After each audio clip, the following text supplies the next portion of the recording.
બેનવાડીમાં નથી છૂટવાઈ ગયું હોય પછી વિરોધી અંદર આવતું જ ના હલો સંજયભાઈ હોટલ માલિક હોય કે નહીં એટલે આની કમ્પેરિઝન તમારા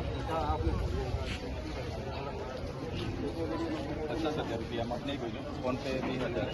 એ બી તમને આપી દે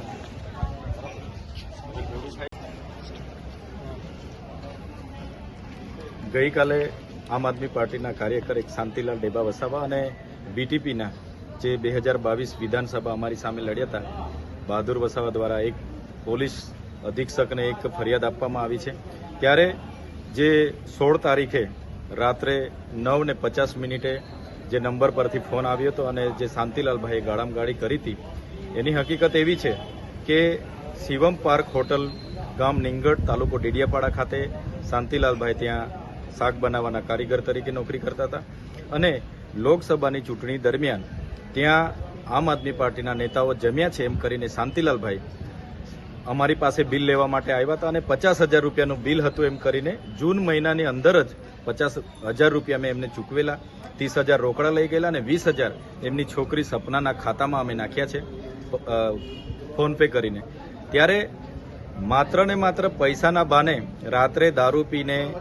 એમણે જે ગાડી ગોલોચ કર્યા તે દરમિયાન મારો ફોન લાઉડ સ્પીકર પર હતો. અમે જમતા હતા, મારા ઘર પરિવારે બધું કીધું કે ધારાસભ્ય થઈને આમની આપણે ગાળ સાંભળવાની છે. એ બાબતને લઈને મારા ત્યાંના આગેવાનો નરપતભાઈને ફોન કર્યો, મેં માધવસિંહને કીધું અને ત્યાંના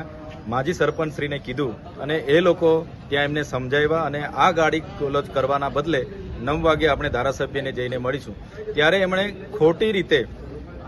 મારી હોટલમાં ચૈતરભાઈ એમના માણસો જમી ગયા એવી વાત કરી છે. હું લોકસભાની ચૂંટણી દરમિયાન 1 કે 2 દિવસ દરમિયાન જ હું ડેડિયાપાડા આવ્યો હતો અને ક્યારે એ હોટલ પર હું જમવા પણ નથી ગયો. છતાં એ શાંતિલાલભાઈ હોટલના બિલના નામે 50,000 રૂપિયા લઈ ગયા છે અને ફરી 1,28,000ની માંગણી કરે છે જે ગેરવ્યાજબી છે. અને શાંતિલાલભાઈ કહે છે કે અમને ઘરે આવીને ઢોરમાર મારે છે. એ પાયાવિહોણી વાતો છે અને જે રીતના શાંતિલાલભાઈએ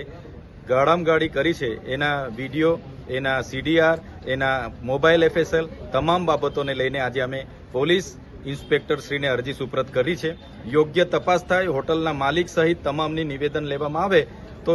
ચોક્કસ સત્ય બહાર આવશે અને જે પણ જવાબદાર હશે એમના પર કાયદેસરની કાર્યવાહી કરવામાં આવે એ અમે આજે માંગ કરી છે.